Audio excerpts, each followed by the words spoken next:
Hello friends, welcome back to my channel. मैं पिंकी आ गई हूं आपके सामने ज्योतिष से जुड़े हुए उपाय और उनकी जानकारी लेकर। आज मैं आपको बताऊंगी रमा एकादशी का व्रत 8 नवंबर को रखा जाएगा या 9 नवंबर को। इस एकादशी का महत्व क्यों है और इस एकादशी के कुछ विशेष उपायों के बारे में भी बताऊंगी, जिन्हें करने से आपके जीवन के अंदर धन आकर्षित होगा, सुख समृद्धि आकर्षित होगी और हर प्रकार से आपका जीवन वैभवशाली बनेगा। तो आइए जान लेते हैं। जानने से पहले मेरी वीडियो को लाइक, शेयर और चैनल को सब्सक्राइब कर दें और बेल नोटिफिकेशन दबाना बिल्कुल ना भूलें, जिससे आने वाली वीडियोस का आपको पहले से पता चल सके।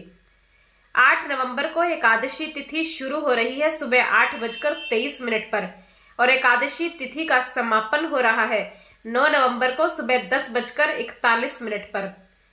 पूरे दिन की जो एकादशी है वो 8 नवंबर को रहेगी, लेकिन उदया तिथि में एकादशी जो होती है उसी एकादशी का व्रत रखने से पूर्ण फल हमें प्राप्त होता है। तो वो एकादशी जो पड़ रही है वो 9 नवंबर को ही है, क्योंकि सुबह 10:41 पर एकादशी तिथि 9 नवंबर को समाप्त होगी। तो इस बार का जो एकादशी का व्रत है वो 9 नवंबर को ही रखा जाएगा और हर जगह पर, चाहे वो बांके बिहारी जी मंदिर वृंदावन हो, इस्कॉन हो, खाटू श्याम जी हो, हर जगह पर 9 नवंबर का ही एकादशी का व्रत रखा जाएगा। और ये एकादशी बहुत ही विशेष है। इस एकादशी का नाम है रमा एकादशी। रमा माता लक्ष्मी का एक नाम है। तो इस एकादशी पर अगर आप पूरी सच्ची श्रद्धा के साथ पूजा अर्चना करते हैं, उपाय करते हैं, तो आपके घर के अंदर पैसा बढ़ता है, धन का फायदा होता है। तो आइए जान लेते हैं उपायों के बारे में। सबसे पहला उपाय आपको करना है, क्योंकि ये एकादशी दीपावली से 4 दिन पहले आती है। दीपावली के जो ये दिन होते हैं ये धन को, सुख समृद्धि को बढ़ाने वाले दिन कहे जाते हैं।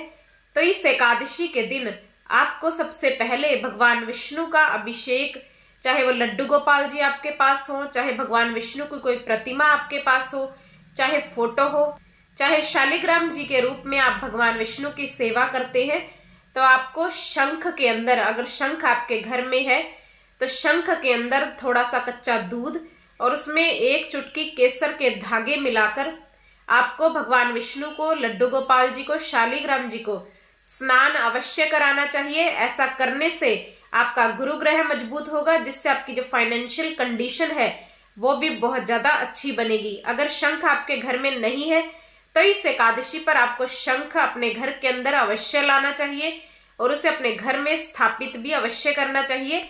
ऐसा करने से भी आपके हर प्रकार से व्यापार में वृद्धि होगी, क्योंकि शंख भगवान विष्णु और माता लक्ष्मी दोनों को ही बहुत ज्यादा प्रिय होता है।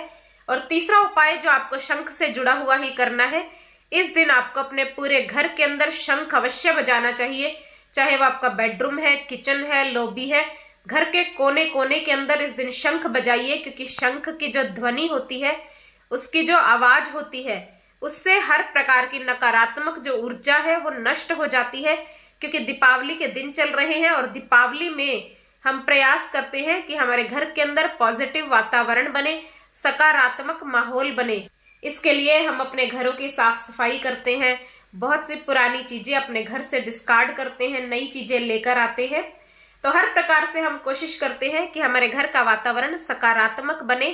तो इस दीपावली पर आप ये विशेष ध्यान रखिए कि दीपावली से पहले जो रमा एकादशी आ रही है, इस दिन आप अपने घर के कोने कोने में शंख बजाइए, चाहे वो घर की छत हो, घर के हर कोने में, हर हिस्से में आप शंख बजाइए। ऐसा करने से सकारात्मक ऊर्जाएं आपके घर में प्रवेश करेंगी, नकारात्मक ऊर्जाएं आपके घर से बाहर निकलेंगी। और इस उपाय को आप अपनी दुकान पर भी कर सकते हैं। और रमा एकादशी से शुरू करके अगर लगातार दीपावली तक आप प्रतिदिन दोनों समय अपने घर में, अपने दुकान में शंख बजाते हैं, तो इससे माता लक्ष्मी आपकी दुकान में प्रवेश करेंगी, जिससे आपके ग्राहकों में वृद्धि होगी। क्योंकि जो सकारात्मक ऊर्जा है वो हर तरह की अच्छी चीजों को आकर्षित करती है। जितनी ज्यादा आपकी दुकान में, आपके घर में पॉजिटिविटी होगी, सकारात्मक ऊर्जा होगी, उतने ही ज्यादा कस्टमर आपकी दुकान पर आकर्षित होंगे और उतने ही ज्यादा धन में, समृद्धि में, हर प्रकार से आपके बढ़ोतरी होगी। तो ये बहुत ही अचूक उपाय है। इस उपाय को भी आप कर सकते हैं और अपने व्यापार में आप स्वयं वृद्धि होते हुए देखेंगे। आप शंख बजाकर देखिए, 3 दिन आप बजाएंगे तो आपको खुद ही फर्क महसूस होगा। चाहे वो आपका अपनी दुकान में, अपने घर में मन नहीं लगता, ऐसी कोई परेशानी है, या आपकी दुकान पर कस्टमर नहीं आते, किसी भी तरह की इस तरह की परेशानी हो, तो वह परेशानी इस उपाय को करने से दूर होगी। प्राचीन समय के अंदर शंख बजाने की परंपरा इसी वजह से शुरू हुई थी, क्योंकि शंख कहा जाता था कि जितनी दूर तक शंख की ध्वनि जाती थी, उतनी दूर तक कोई भी व्यक्ति बीमार नहीं होता था, वहां पर अकाल नहीं पड़ता था, और वहां पर कोई भी अकाल घटना, कोई भी दुर्घटना नहीं होती थी। कोई अकाल मृत्यु है या कोई और परेशानी है, इस प्रकार की परेशानियां नहीं होती थी। तो शंख की ध्वनि कोई साधारण ध्वनि नहीं है, ये बहुत ज्यादा प्रभावशाली मानी जाती है। तो इस उपाय को करिए और अपने जीवन को सुखी, समृद्ध और खुशहाल बनाइए। और रमा एकादशी पर धन को आकर्षित करने वाला एक बहुत ही विशेष उपाय, अगर आपके घर के अंदर तुलसी जी की सूखी लकड़ी है, छोटी सी, इतनी सी, आप 3 इंच की, 4 इंच की 2-3 लकड़ियां ले ले और उन्हें मोली धागे से बांध दे और उन्हें घी में डिप करके, घी में भिगोकर आप एक दिए में रख दे और उसके बाद उसे जला दे। तुलसी जी की लकड़ी का जो दीपक होता है वह आपके घर में धन को आकर्षित करता है, क्योंकि तुलसी साक्षात माता लक्ष्मी का स्वरूप है। और जब हम तुलसी जी की लकड़ी को जलाते हैं, उसका दिया प्रज्वलित करते हैं, तो हर प्रकार से आपके धन में वृद्धि होती है। और दीपावली के ये दिन धन की वृद्धि के लिए सर्वश्रेष्ठ दिन माने गए हैं।